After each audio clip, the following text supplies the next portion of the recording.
Hello everyone, it's me again, Serena's channel, and welcome back to my vlog. For today's video, konting update lang naman ako kasi nga 'di ba nabahaan kami sa Vermont.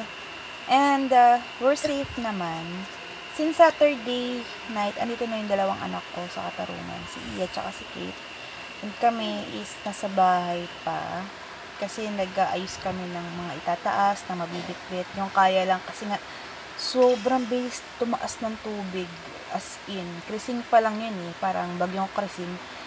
Sobrang bilis ng taas ng tubig, hindi namin alam kung ano yung uunahin namin ingat kasi galing pa kaming Baras that time, parang 10, nahihitag namin yung mga bata rito sa may Katarungan, tapos kami diretso sa bahay ayos ng gamit, kung ano lang maitaas, itataas, tapos sobrang bilis ng baha, sobrang taas bigla. And siguro nakaalis kami sa bahay is 3 AM. Pero hindi pa kami agad nakaalis agad sa loob ng bahay. Hindi kami makabiyahe agad kasi marami pa kami inaantay. Like, sila Jana, sila Ate Gret. Kasi yung mga pets, kailangan namin itaas. Meron kaming naiiwang pets doon, 4. Pero safe sila kasi meron silang mataas na cage na hindi naman siya sturdy naman siya. So, sila doon. 4 sila doon na may food, may water, and may litter sand naman. So, safe sila. Nataas yung sa cage nila. Tapos, pinupuntahan namin yung daily. Kasi, pinupuntahan nila. Hindi ako sumasama kasi ayoko ng baha. Mahihiyong pa ako kasi parang hindi pwede sa lamig. Parang mabilis akong pulikated. So, ayun.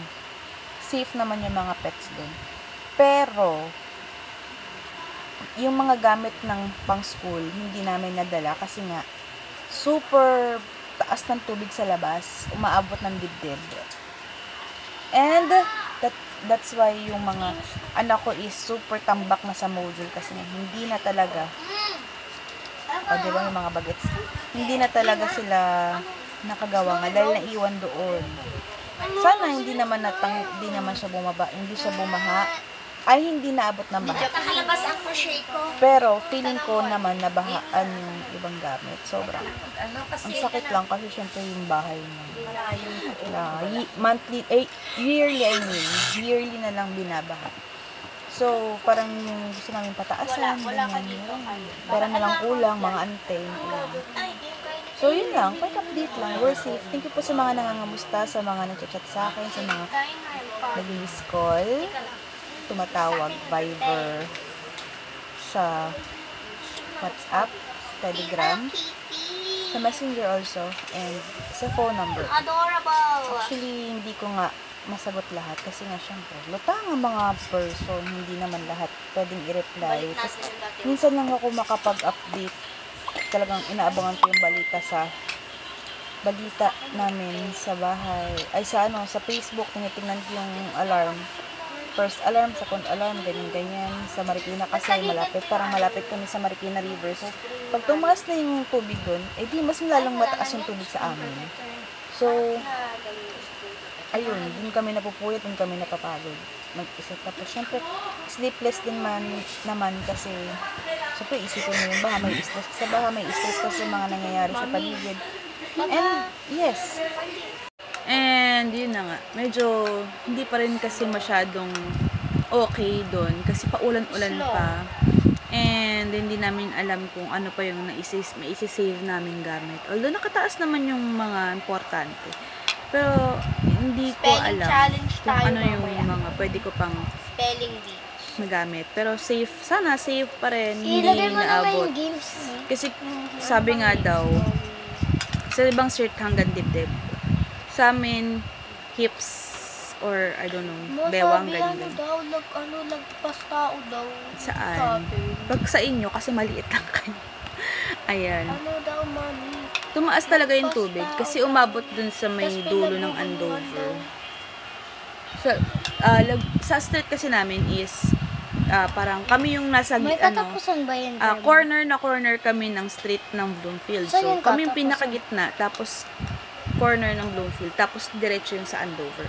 So, kami yung nasa gitna, kaya alam namin, pag tumaas na yung tubig hanggang dun sa pinakadulo, wala na, lubog na. So, mahirap. Pero, thank God, safe kami. Tsaka, ayun. Nagpapasalamat din ako sa mga, Meron ka concerned pala citizens namin. server dito. Tapos sa mga tumutulong din sa community, like sa rescuer ng Mayamot. Thank you po Ate, sa okay na? pag-rescue po sa mga nangangailangan ng kailangan lumikas. Andun. Sa Vermont nga. Kasi talagang bahain. Ikaw lang mag-isa nandito kayo. Hanggang kahapon. server. Natakot ako kagabi kasi Private, sobrang gumawa 18 ka. na. 18.7 yata yung inabot ng alarm ng ng water level ng Marikina. So, expected sa amin, mataas na yung tubig. That's why. Ba yung buhok ko nang So, ayun nga pala. 10:30 na pala ngayon. July 22. Ate, join mo na ako. 2025. And yung mga anak ko ay gising pa. Sabi ko nga maglalatag na kami kasi Diyos ko, antok na ako. Kailangan ko makatulog.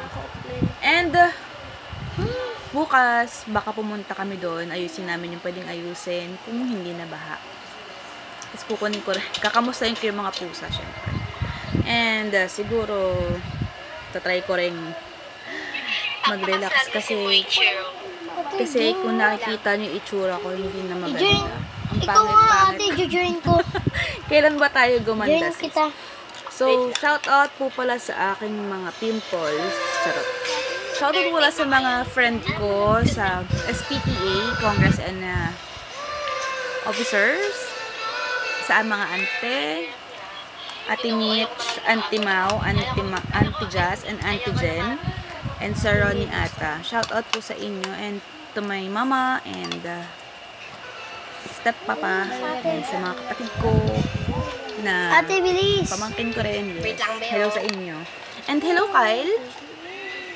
Yan. Si Kyle is pamangkin namin. Pogi. And yes. Nangangayayat na tayo. Hindi tayo pwedeng pumayat. Charot. Shout out din po sa mga people sa Andover. Bilis sa ate, Vermont. tagal mo. Ayan. Keep safe everyone. Marami pang bagyong darating pero sana safe tayong lahat. And yeah, hanggang dito lang yung aking update. Wait lang daw. Kala ko naman yung portate sasabihin niya. Kumakanta pa siya ng Right now, you can say 50,000. Ayan. So guys, hanggang dito na lang po yung vlog ko. Vlog update lang tayo. And yeah, magbabalik vlogging na nga ako kasi naman napaka ng buhay. Unfair, oo. Bilis ate. Please subscribe to my YouTube channel, Sarina's channel. Please like, share, and subscribe. And hit the notification button for more updated video. So, bye-bye kids. Bye. Say bye. Bye. Say bye. Bye. Say oh. Ayan. Dito na lang. Bye-bye guys. Love ya.